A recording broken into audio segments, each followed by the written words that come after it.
in Dodge County in southeastern Wisconsin until 8 p.m. At 5:05 p.m., Doppler radar indicated thunderstorms producing heavy rain across the warned area. Between 1 and 2 inches of rain have fallen. Flash flooding is ongoing or expected to begin shortly. Hazard: flash flooding caused by thunderstorms. Source: Doppler radar. Impact: flooding of small creeks and streams, urban areas, highways, streets, and underpasses, as well as other drainage and low-lying areas. Some locations that will experience flash flooding include Randolph, Cambria, Fox Lake, Friesland, and Astico. Additional rainfall amounts of 1 to 2 inches are possible in the warned area.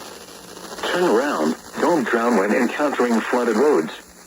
Most of flood deaths occur in vehicles.